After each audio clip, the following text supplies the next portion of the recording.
Hi, welcome to Pennsylvania Newsmakers, and as always, thanks for watching. Well, how about two former speakers of the House sharing the same jail cell? What's that about? Stay with us and you'll find out. Plus, the value of a college degree, all of that and more following these words. This is Pennsylvania Newsmakers, a fast-paced, unrehearsed weekly discussion with and about the leaders who shape your world. And now, here's your host, Terry Madonna. Hi, welcome back. Well, listen, well, first of all, let me introduce the folks on the panel today. We have two of the state's leading journalists. We have Tony Romeo, he's with KYW and KDKA Radio, and Brad Bumsted with the Pittsburgh Tribune-Review, journalists both. All right, look, Brad, I want to start with you. Let's start with this past week, a conviction of another legislative leader, in this case, a Republican state senator from western part of the state where your coverage for your newspaper is, 2.5 to 10 years for Jane Orie. Yeah, the former Senate Majority Whip. She was at one time the third-ranking leader in the Senate and the highest-ranking woman in the legislature. And she was convicted of using public resources for campaigns, using her staff to campaign for her sister for the Supreme Court. Her sister is Supreme Court Justice Jane Orie Melvin, who has also been charged. 9 criminal counts, as I understand. Yes. Go ahead. And as you pointed out, actually, in a blog item, it's the first time in state history that anybody knows of 3 sisters being charged with public corruption, at least in Pennsylvania. And Tony, it's not even in Philadelphia, right? How about that? Yeah. So we've got the third sister. Now, the trial for Jane Orie Melvin has not yet occurred. Preliminary hearing hasn't even occurred. That's right. And we got Sister Janine, who worked for the Supreme Court Justice. Are you getting all this out there? On the Superior Court. I'm sorry, on the Superior Court, right, for like something like 1997 and 2010. And the charge against her is? Basically that she ran Jane Orie Melvin's campaigns out of the office. Yeah. All right, well, we're going to follow that. This is intriguing. So one has been sentenced, convicted and sentenced. 2 more trials to go for Sisters Janine, a staffer for her sister, Jane Orie Melvin, the Supreme Court Justice who's been suspended. Is that right? That's correct. And we'll find out whether she's getting paid or not. Is that still, she's getting paid at the moment? I don't know the status of that. I believe she is. I think she is. All right. Tony Romeo. Bill DeWeese, a former Speaker of the House, convicted of very similar charges, and John Purcell, another Speaker of the House, also convicted. Is a little different on the stuff that he did, but basically public corruption. What are they doing at the moment?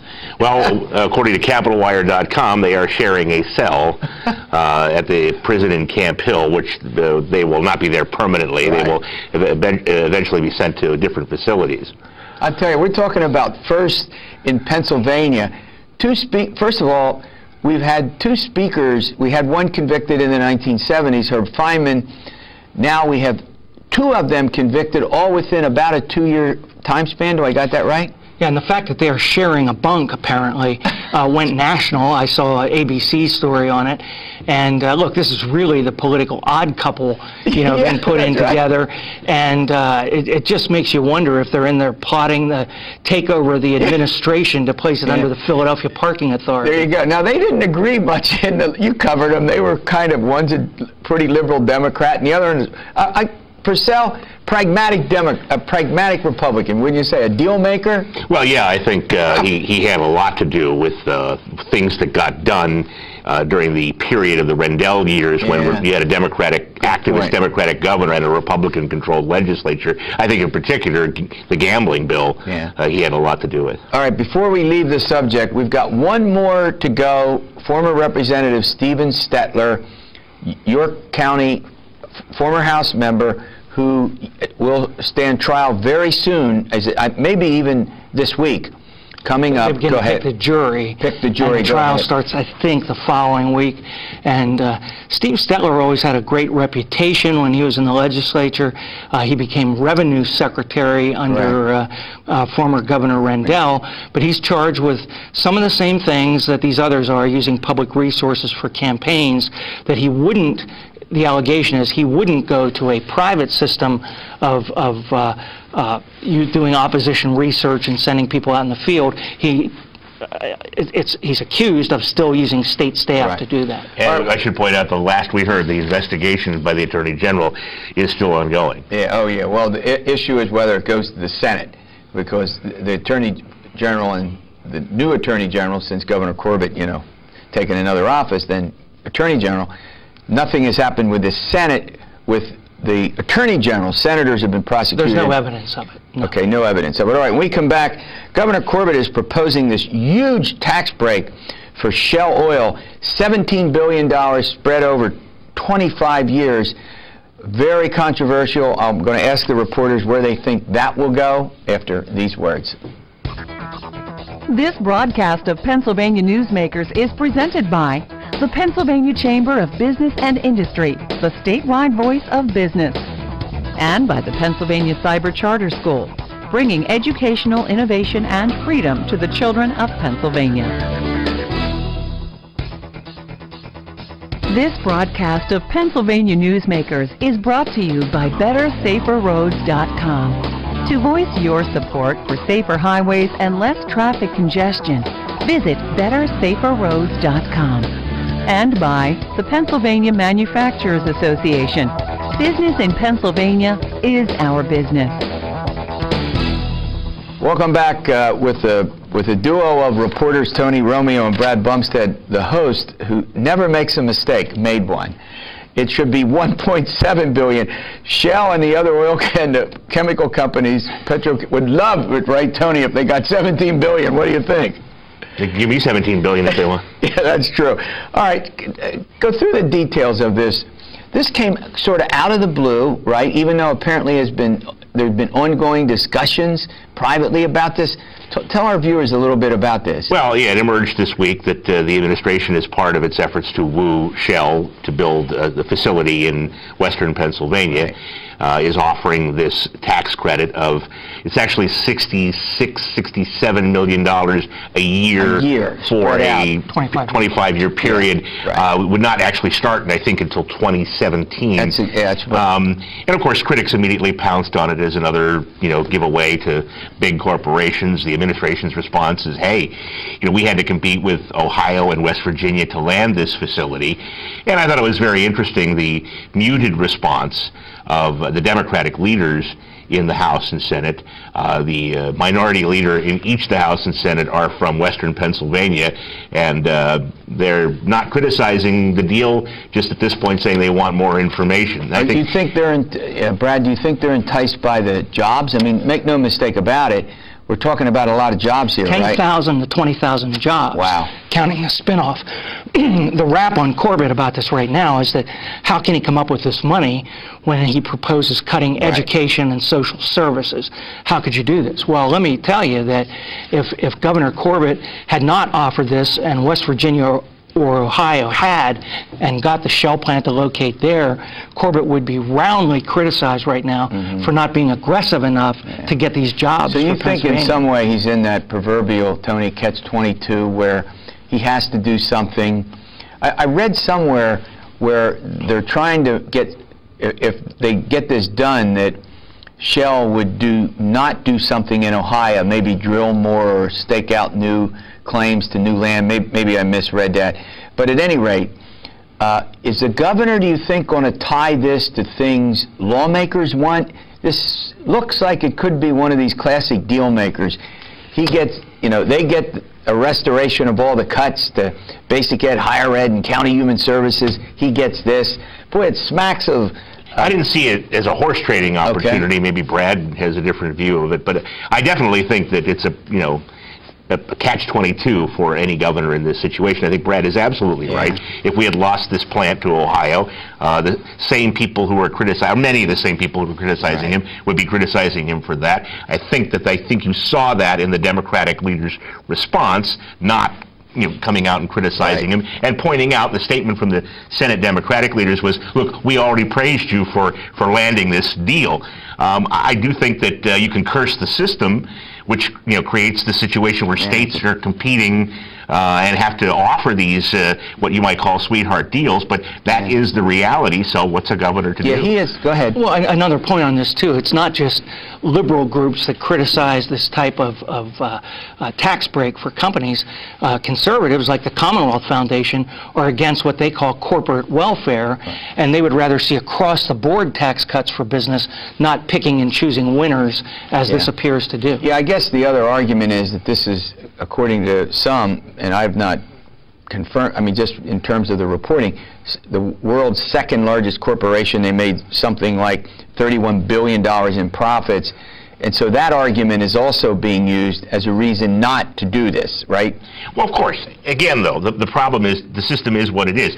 To me, it's very similar to pro sports teams that threaten to leave cities unless taxpayers pay for stadiums. It's like, what do you do? That's a good analogy. That's a good analogy. And people hate that. It makes them gnash their teeth.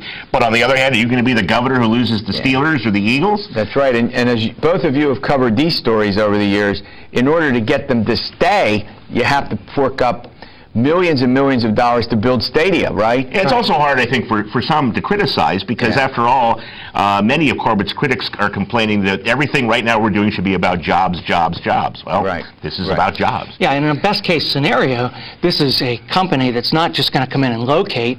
It's going to be, as Revenue Secretary Dan Muser says, a magnet for other companies to come in and locate near it, because what they do is take natural gas and turn it into ethanol, which is then used in making plastics and tires and shoes and all sorts of other things. And I believe this tax break has something to do with buying gas, natural gas extracted from Pennsylvania. Right. So the idea is to reward not just Shell, but the people who are extracting the gas. All right, we're going to take a break. When we come back, I want to talk a little bit about some aspects of liquor store sales that come in, something we've talked about before, and we'll catch up on the budget after talking about money. We pay some bills. This broadcast of Pennsylvania Newsmakers is brought to you by Pennsylvania Credit Union Association.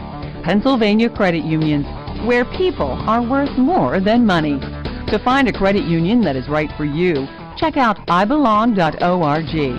And by the Energy Association of Pennsylvania, Pennsylvania's energy information source. This broadcast of Pennsylvania Newsmakers is presented by the State System of Higher Education, 14 state-owned universities. The state system is the largest provider of higher education in Pennsylvania.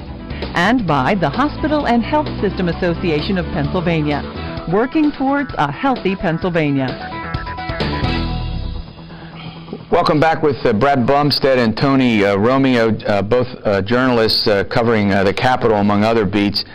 All right, there was something that emerged this week, Brad, that I had not heard before. As you know, there have been efforts now going back to, Dick Thornburg, to sell the liquor stores, unsuccessful, to privatize them. The governor, Corbett, would like to do it. Some lawmakers would do it. They've had trouble getting it through the legislature. But there was a new wrinkle that's worth commenting about. What is that wrinkle? Maybe more than a wrinkle.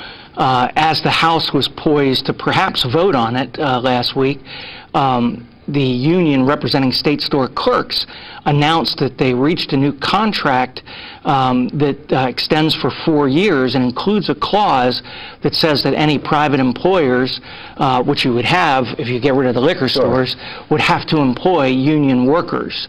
And they believe that Sheetz, a Turkey Hill, or Wegmans would put liquor in there.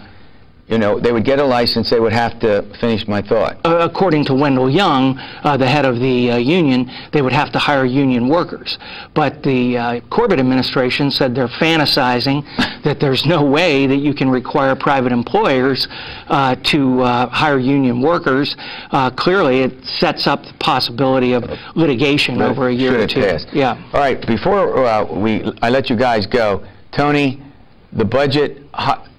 The Senate sent over to the House a budget restoring a good bit of the higher ed, basic ed, and county human service budgets. Where does that stand? Well, as it stands as we speak at this moment, the House and Senate seem to be on board with the spending bar set by the Senate, even though the House Majority Leader continues to characterize it, as the governor does, continues to characterize the Senate spending level as a ceiling.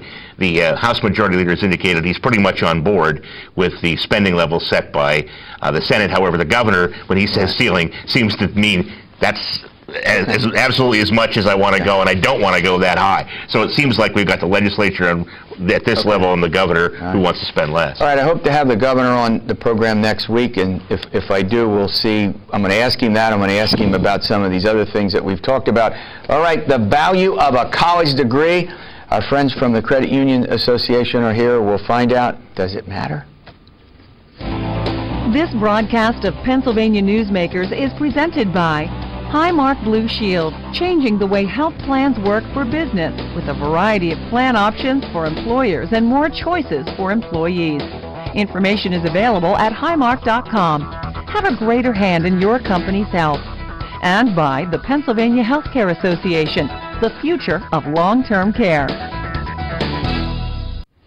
Hi, welcome back. Well, joining me, as often is the case, is Mike Wishnow. He's a senior VP at the PA Credit Union Association, and Bob Marquette. He's the head of the First Federal Credit Union.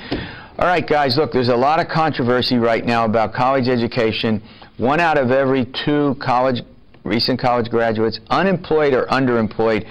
But you all think there is still value in a degree. Mike, let's start out with you. Value, first of all, because over the course of a lifetime, a lot of income differentials. Oh, absolutely, absolutely. With an advanced degree, mean income is $82,000 a year. With a college degree, it's $57,000 a year. And for a high school grad, it's about $30,000 a year on average in Pennsylvania. So clearly, I mean, you can almost double your wage with a college degree over the long term. And when you add that up year upon year, the value is clearly there. And the other thing, and I got to be careful as a lifelong college professor, you might think I have a vested interest in this, but you also take a look at unemployment data and you find that less education, more likely to be unemployed, right? That's absolutely true. People with a bachelor's degree or higher have a 4.7% unemployment rate. Some college or associate degree, 8%. High school graduate, 9.8%. Not a high school graduate, 15.5% unemployment rate. So there's absolutely a correlation. Yeah, I've noticed that over the years, just in studies that I've read, you know, obviously because of what I do for a living. And I used to say, you know, that's at least one reason. Now, we're in a tough economy, and we do need people in science and engineering. There are jobs to be had, right? You guys know this, in this economy, but it has to be in the right fields. All right, one of the concerns that a lot of people have expressed has to do with college costs, Michael. They continue to skyrocket, and I want to tie that to, you know, what students should do when they're thinking of going to college in terms of getting loans and paying for it. Well, talk a little bit about college costs. Sure. Well, you know, college costs grow exponentially each year. They typically outpace inflation. At the same time, the student loan landscape has changed tremendously over the last 2 or 3 years, and Bob really, from his credit union's perspective, knows that better than I. You want to talk about the student lending landscape? Yeah, there is a big gap with student lending. Right now, all guaranteed student loans, both the PLUS and the Stafford, they go through the federal government direct. That happened back in 2010. But there's also private student loans that are being offered. Credit unions are a natural player in the private student loan market because they're usually held in portfolios. Many other financial institutions that used to offer private student loans would sell them on the secondary market. And that's, so let me go through this with you. So if you want to go to college and for whatever reason you need to borrow in addition to whatever federal loans you could qualify for, if you could, you would go to a private lender, you know, a financial institution. Is that what you're saying? You pretty much have to. Money. I mean, you pretty much have to. The way it works out is that over the course of a 4-year degree in a public college, there's about a $30,000 gap between what the federal government will lend you and what it's truly going to cost. Yeah. In a private college, that goes to about $110,000. Right. So you have to fill that gap somehow. And so you're in the private market. The question is, when you're in the private market, what type of loan do you take to fill that gap? And how much interest you should pay. I mean, you guys, we've talked about these payday lenders and the concern that you all have had that people go into them. So let me put it this way. What should a consumer, a student, and their families look for when they go to a credit union, a bank, or whatever, to say, I want a loan? What advice would you give them? Well, a couple different things. What type of financing suits their particular pocketbook? With private student loans, you can defer payments. If that's not an issue, if you can afford to make payments, home equity loans are a possibility, although with home equity values dropping in some markets, that's becoming less of a factor, but interest rate is a big thing. Terms, as far as, when do the payments begin? How much will interest rates increase? When will they increase? What flexibility do the programs have would be some of the things I'd recommend looking at. Do interest rates vary greatly from institution to institution, or is it so competitive that you're all trying to give, relatively low interest rates spread out over a longer period of time, or is that not? I think interest rates vary dramatically. Yeah. You have to pay attention. It's almost any financing vehicle. Interest rates, if you don't pay attention, you're going to pay a higher rate. If you do shop around, you're going to be able to get a rate that's more affordable to you in the long run. Yeah. And I think another part of it, Terry, is the extent to which the parent is helping with the debt versus the student is paying his or her own debt. Because the federal loans, be they subsidized or unsubsidized, depending on your income level, are all at the same rate. So that, frankly, that piece is going to be the same no matter where you go. Yeah. The other piece, it's going to differ based on what type of loan, as Bob said, and what institution and what the rates are. I mean, I really think that parents and students really have to think hard about, the college they select, what kind of debt they want to assume, how valuable that is, and choose pretty wisely. And I know that, I think we're going to see a larger number of folks involved in counseling. You all try to provide that kind of counseling? Is that something you do? We have a person dedicated to student lending. Right. And we have seminars that we offer for our members to come in and talk about student loan options, especially the private student loan, although they are very familiar with the federal guaranteed student loan options too. Yeah, we have about 30 seconds left. You and I have talked about over the years what goes on in college, in high school classrooms, when you're talking to people about financial literacy. That might be something to consider. Maybe you do it now. Oh, absolutely, absolutely. You do it now? Yes, we do, particularly with late juniors when they're starting to make that college choice. All right, thanks for the great advice. Well, we'll see you next week for another edition of Pennsylvania Newsmakers, and as always, you stay well.